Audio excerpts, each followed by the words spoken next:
Assalamualaikum warahmatullahi wabarakatuh. Nah, kali ini kita akan membahas soal yang kedua.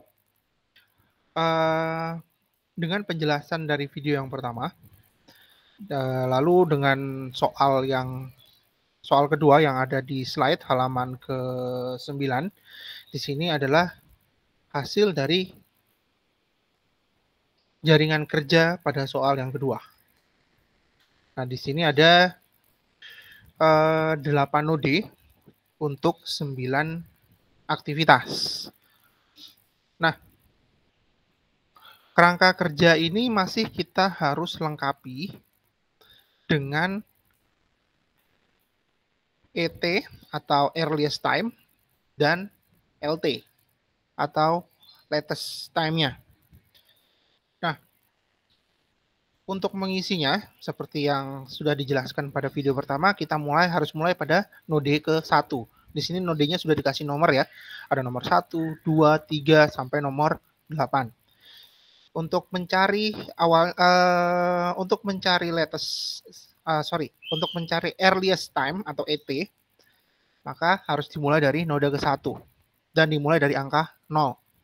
Nah, dari node 1 ada 2 jalur. Ada jalur A dan ada jalur B. Angkanya sesuai dengan tabel ya, waktu estimasinya. Aktivitas A ada 5 dan aktivitas B ada 4. Nah, jika ditambahkan, maka di node kedua di jalur A, maka 0 tambah 5 adalah 5. Sementara yang di jalur B, 0 tambah 4 adalah 4. Nah, lalu di node yang keempat, ini merupakan gabungan dari aktivitas C dan D. Maka sesuai dengan yang sudah dijelaskan, untuk earliest time atau ET kita ambil yang terbesar. Mana yang terbesar? 5, kita lihat dulu yang node kedua. Ada 5 ditambah dengan 8 adalah 13. Lalu yang di node ketiga 4 ditambah 3 adalah 7. Yang terbesar jadi adalah yang 13, aktivitas yang di node kedua menuju ke node keempat.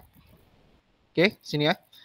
Lalu dari node keempat akan mengarah ke dua aktivitas, jalur E dan jalur F. Jalur E ada estimasinya adalah 7, sementara jalur F adalah 5. Nah,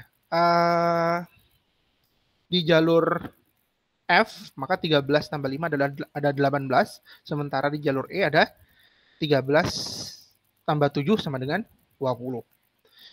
Nah, untuk ke node ke-7, ini juga merupakan gabungan antara aktivitas G dan H, dari node ke-5 dan node ke-6, maka yang diambil untuk earliest time-nya adalah yang terbesar. 20 tambah 4 adalah 24, sementara 18 tambah 3 adalah 21. Mana yang terbesar antara 21 dan 24? Tentu saja hasilnya adalah 24. Oke. Lalu dari node ke-7 ke 8, aktivitas I adalah 9, berarti 24 tambah 9 adalah 33. Oke, dapatlah waktu estimasinya adalah 33 untuk satu proyek secara keseluruhan. Nah, setelah mencari earliest time, maka Anda harus melengkapinya dengan LT, latest time. Latest time dimulai dari node yang paling pojok kanan, 33. Oke, nah sekarang kembali ke node yang ke-1, maka dari node yang ke-8 harus menuju ke node yang ke-7 terlebih dahulu. Oke, nah 33 dikurang 9, ini sama dengan 24 ya. Jadi kalau yang mencari earliest time itu ditambah, kalau mencari latest time maka harus dikurang. 33 dikurang 9 sama dengan 24. Oke, dari node ke-7 bisa ke node ke-5 atau bisa ke node ke-6 dengan estimasi waktunya masing-masing. Kalau ke node ke-6 maka 24 dikurang 3 adalah 21, sementara di node ke-5 24 kurang 4 sama dengan 20. Nah, lalu dari node ke-5 dan ke-6 mengarah ke node ke-4. Mana yang diambil? Yang diambil kebalikan dari ET, LT, kalau ET kan kita ambil yang terbesar ya. Kalau LT kita ambil yang terkecil. Maka 20 dikurang 7 sama dengan 13. Sementara 21 dikurang 5 adalah 16. Mana yang terkecil? Yang terkecil adalah 13. Diambil dari 20 dikurang 7. Node kelima dikurangi dengan estimasinya yang jalur E. Oke, lalu dari node keempat bisa ke node kedua atau node ketiga, maka harus dikurangi. Dari node kedua, 13 kurang 8 dapatlah 5, sementara yang node ketiga, 13 kurang 3 sama dengan 10. Lalu dari node kedua dan ketiga mengarah pada node ke-1. Diambil yang paling kecil. Di sini ada 5, dikurang dengan 5 sama dengan 0, sementara 10 kurang 4 sama dengan 6. 0 sama 6, mana yang terkecil?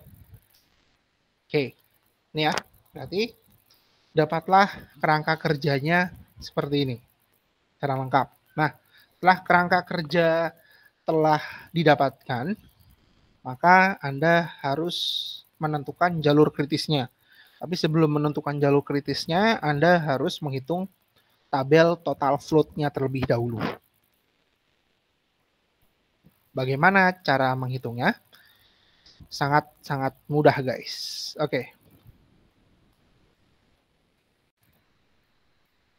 Oke, saya perlihatkan yang dokumen Word-nya.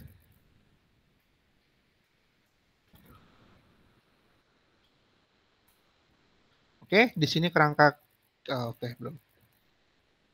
Oke, di sini kerangka kerjanya sudah saya pindahkan ke Word. Untuk menghitung total float-nya, rumusnya seperti yang ada di video pertama ya.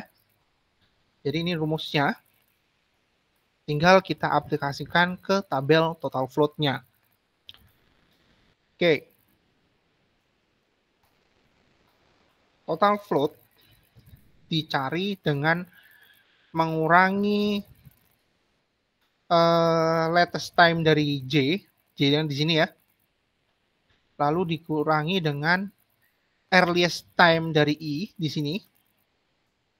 Dan dikurangi dengan time, waktu jalurnya. Oke, contohnya seperti ini.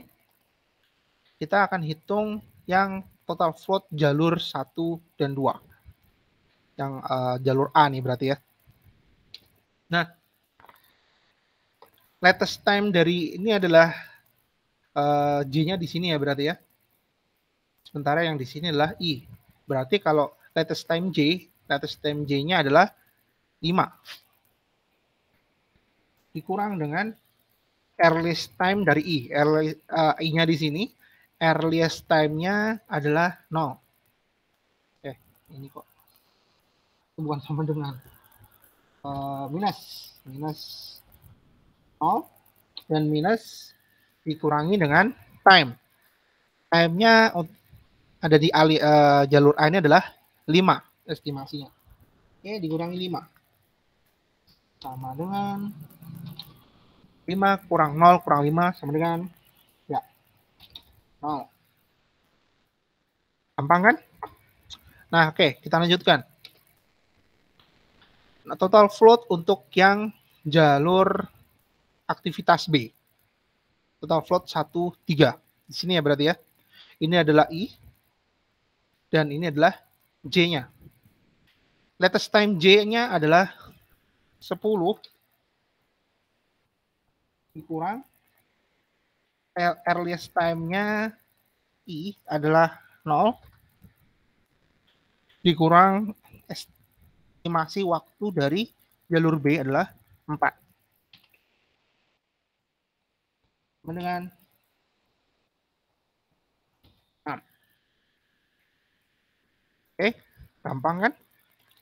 Satu lagi. Sekarang kita hitung dari jalur 2 dan 4. Jalurnya C.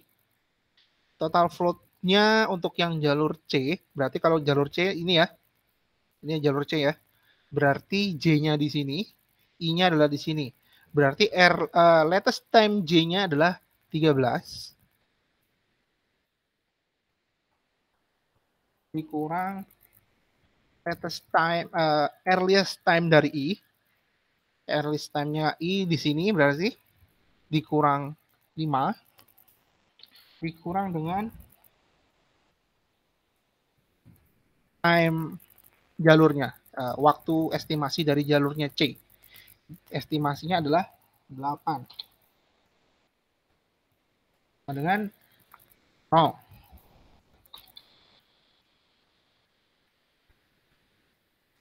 Nah, satu lagi deh.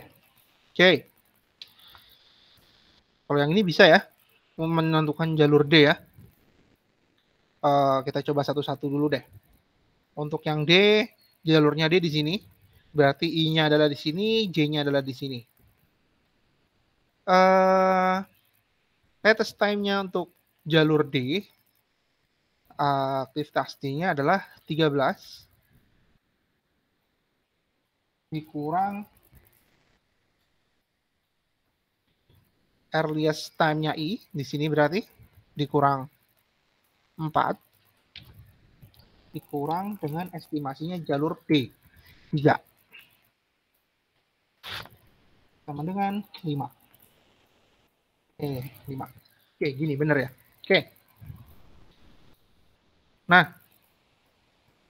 lalu kita akan ke jalur E. Jalur E adalah jalur antara node keempat dan kelima di sini. Sama ya, dengan cara perhitungan dari yang aktivitas A, B, C, dan D. Nah, sehingga hasilnya akan sama seperti yang sudah saya tampilkan di slide. Oke, ini saya close dulu. Kita tampilkan slide-nya.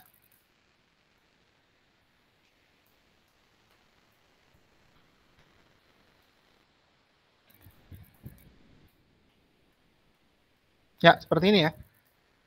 Hasilnya akan dapat seperti ini. Nah, untuk menentukan jalur kritisnya, maka Anda lihat yang memiliki jalur yang memiliki waktu 0. Itulah jalur kritisnya. Jadi hasilnya akan jadi seperti ini nanti. Ini jalur kritisnya nih. Yang ada waktu 0-nya adalah, bentar saya besarkan. Nah, yang memiliki jalur 0 adalah A, C, E, G, dan I. Jalur A, C, E, G, dan I. Nah, berarti ini jalur kritisnya. Mulai dari node 1, menuju 2, menuju ke 4, menuju ke 5, menuju ke 7, menuju ke 8. Inilah jalur kritis untuk proyek soal nomor 2. Gampang kan? Tinggal gambar saja. Dan antara mengurangi dan menambah. Saya yakinlah Anda nggak kesulitan untuk yang soal CPM ini. Oke? Nah, jangan lupa di sini juga ada tugas. Ini ya. Tugasnya juga gampang kok. Oke? Terima kasih. Selamat mengerjakan. Semoga sukses. Assalamualaikum warahmatullahi wabarakatuh.